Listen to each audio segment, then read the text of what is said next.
तो हमने अगले वीडियो में बीटा हाइड्रोक्सी कार्बोनिल कंपाउंड और alpha beta unsaturated carbonyl compound जो भी होते हैं उसका डिस्कनेक्शन किस तरह से किया जाता है उसकी हमने स्ट्रेटेजी की बात की थी। सिंपल रूल मान सकते हो आप लोग, जिसको साइंटिफिक वे में स्ट्रेटेजी बोला जाता है।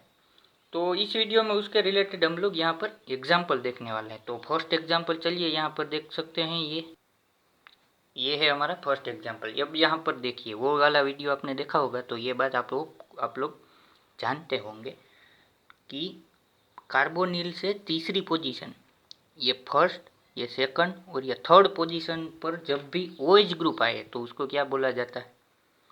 Alpha beta hydroxy carbonyl compound. तो अब इसको डिस्कनेक्ट कैसे किया जाता है? तो ये जो नंबरिंग में यहाँ पर दे देता हूँ, ये 1 2 और 3, मतलब कि 3 पोजीशन पे जब भी OH ग्रुप आप लोगों को दिखे तो क्या करना है, 2 और 3 का बॉन्ड है वो वहाँ से डिस्कनेक्ट कर देना है। तो क्या होगा, यहाँ पर पॉजिटिव चार्ज आएगा कार्बोनिल पर। देखिए क्या हो सकता है, यहाँ पर पॉजिटिव चार्ज कार्बोनिल पर 1 पोजीशन पे, सेकंड पर ऑब्वियसली नेगेटिव ही आएगा, थर्ड पे फिर से पॉजिटिव चार्ज आ जाएगा।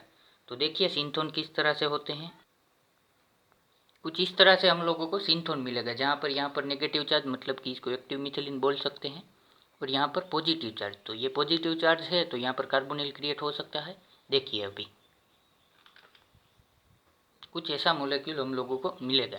अब गौर से देखोगे तो ये दोनों ही मोलेक्यूल क्या है, दोनों ही मोलेक्यूल सिमिलर ही है, मतलब सेम मोलेक्यूल ही है। तो ये तो बहुत अच्छा हो सकता है कि दोनों ही मोलेक्यूल को रिएक्ट करवा के हम लोग इस तरह से beta hydroxy carbonyl compound as a product हम लोगों को मिल सकती है। अब चलिए नेक्स्ट एग्जांपल देखते हैं। ये एग्जांपल देखिए आप लोग, यहाँ पर सबसे पहले क्या करना होगा, बीटा पे ना भी हाइड्रोक्सिल ग्रुप है और ना ही अनसेचुरेशन है, मतलब दोनों ही स्ट्रेटजी हमारी वर्क नहीं करेगी। मतलब यहाँ पर आप लोग सोचिए, जरा सा दिमाग लगाइए, तो यहाँ पर हाइड्रोक्सिल ग्रुप हो सकता है। ओके, तो सबसे पहले इसको डिस्कनेक्ट करने के लिए क्या करेंगे हम लोग, ये बॉन्ड को डिस्कनेक्ट करने के लिए ये फॉर्म कैसे हुआ होगा, आप लोग याद करो, जो हीटिंग रिएक्शन होती है, हीटिंग रिएक्शन जिसमें फॉस्फोरस वायलेट का यूज़ होता है, तो उसके थ्रू ये बॉन्ड यहाँ पर कार्बोनिल होगा।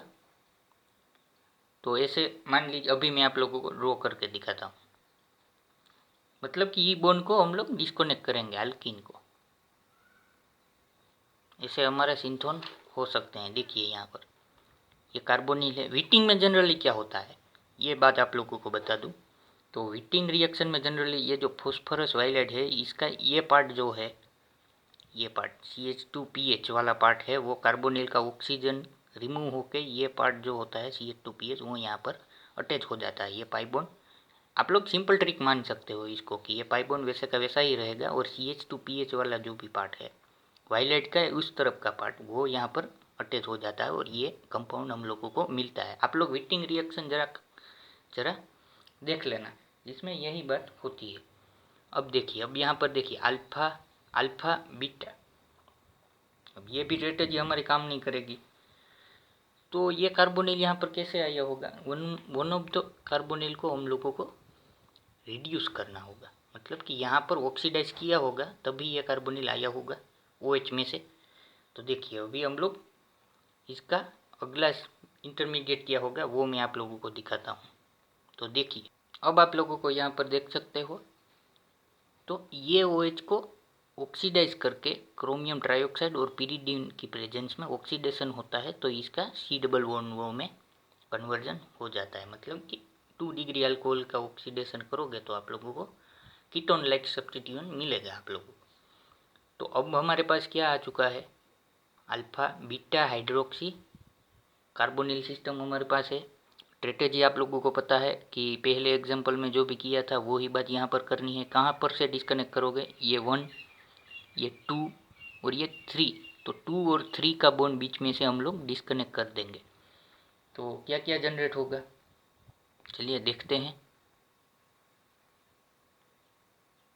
ये मोलेक्यूल यहाँ पर देख सकते होंगे कि यहाँ पर से 2 3 डिस्कनेक्ट करते वक्त हमने यहाँ पर पॉजिटिव चार्ज आया होगा, यहाँ पर नेगेटिव, तो यहाँ पर नेगेटिव लिख दिया है, और वापस 3 पोजीशन पे पॉजिटिव चार्ज।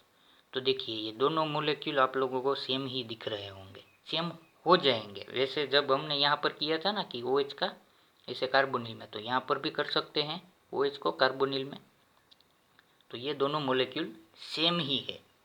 तो देखा कैसा इंटरेस्टिंग एग्जाम्पल था। चलिए अब हम लोग नेक्स्ट एग्जाम्पल देखते हैं। वो एग्जाम्पल क्या है, जिंजरोल का।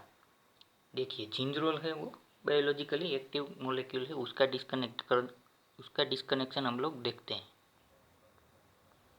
ये है जिंजरोल का स्ट्रक्चर। अब इस स्ट्रक्चर में आप लोग गौर से देखोगे तो ये है beta hydroxy carbonyl like system, ये देख सकते हो।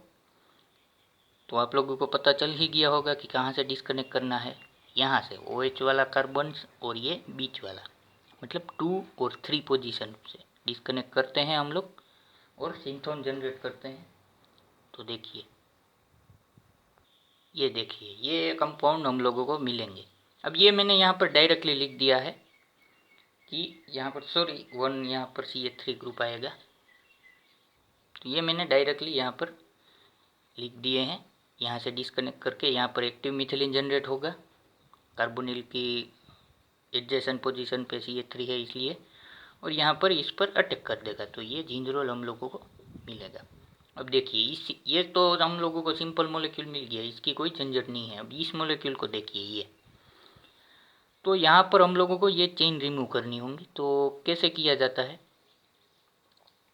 तो यहाँ पर पाई बॉन्ड होगा, अल्फा बीटा अनसैचुरेटेड होंगे, तो ये काम हो सकता है। तो अगले सिंथोन स्टेप में हम लोग देखेंगे, मान सकते हैं कि यहाँ पर अल्फा बीटा अनसैचुरेशन हो सकता है।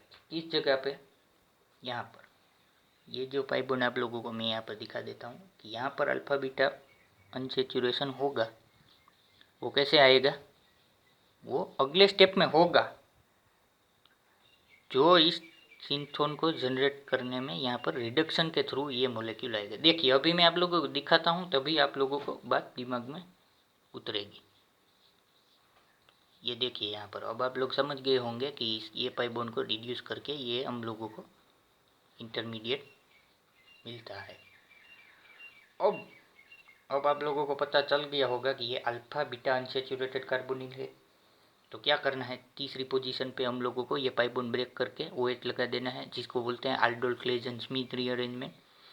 तो अब तो आप लोगों को पता चल ही गया होगा, तो चलिए वैसा कर देते हैं। अब मैं यहाँ पर डायरेक्ट सिंथोन ही लिखूंगा, क्योंकि यहाँ पर पाई बॉन्ड ब्रेक करने से यहाँ पर OH आया होगा, यहाँ पर OH, तो OH का कार्बोनिल में कन्वर्ट होगा, तो और ये कार्बोनिल हम लोगों को एज ए सिंपल मोलेक्यूल मिल जाएगा। तो देखिए, तो ये था हमारा जिंजरोल का डिस्कनेक्शन। अब ये एग्जाम्पल देखिए, अल्फा बीटा अनसैचुरेटेड कंपाउंड है। तो याद करो हमने अगले वीडियो में जो भी हमने स्ट्रेटेजी देखी थी, इसमें हमने लास्ट एग्जाम स्ट्रेटेजी में बोला था कि स्टोक इनामाइन रिएक्शन कौन से कंपाउंड में पॉसिबल है। तो वो वीडियो आप लोगों ने, मैं मानता हूँ कि शायद देखी हो, नो देखी हो तो वो देख कर आओ, क्योंकि वहाँ से जो भी स्ट्रेटेजी फॉलो होती है वो यहाँ पर हम लोग अप्लाई कर रहे हैं। वो तो सिर्फ रूल थे और ये हम उसके रूल के अकॉर्डिंग ये एग्जाम्पल हम लोग देख रहे हैं। तो यहाँ पर स्टोकिनामाइन रिएक्शन लगेगी, ओके। और सिंपल मैंने ट्रिक जैसी बोला था ही वैसा ही करना है कि यहाँ पर OH लगा देना और फिर इसको डिस्कनेक्ट कर देना है। तो यहाँ पर मान लीजिए यहाँ पर ऐसा OH लगा देते हैं और उसको डिस्कनेक्ट करते हैं, तो यहाँ पर कार्बोनिल आ जाएगा और ये एक्टिव मिथिलीन बन जाएगा। तो देखिए अभी कुछ इस तरह से स्टार्टिंग मटेरियल हम लोगों को मिलेंगे, क्योंकि क्या होगा, तो सबसे पहले तो अमोनिया होगा, स्टोकिनामाइन रिएक्शन देख कर आना है आप लोगों को। यहाँ पर NH3 के प्रेजेंस में यहाँ पर इनोल जनरेट होगा, इनोलेट, और नाइट्रोजन फिर से लोन पेयर देगा, तो ये इनोलेट यहाँ पर अटैक करेगा और ये फिर से वापस, तो फिर लास्ट स्टेप में हाइड्रोलिसिस के थ्रू हम लोगों को ये मोलेक्यूल मिल जाएगा। तो thank you for watching this video. अगले वीडियो में हम लोग डाइकार्बोनिल सिस्टम के बारे में स्ट्रेटेजी देखेंगे और एग्जाम्पल सॉल्व करेंगे।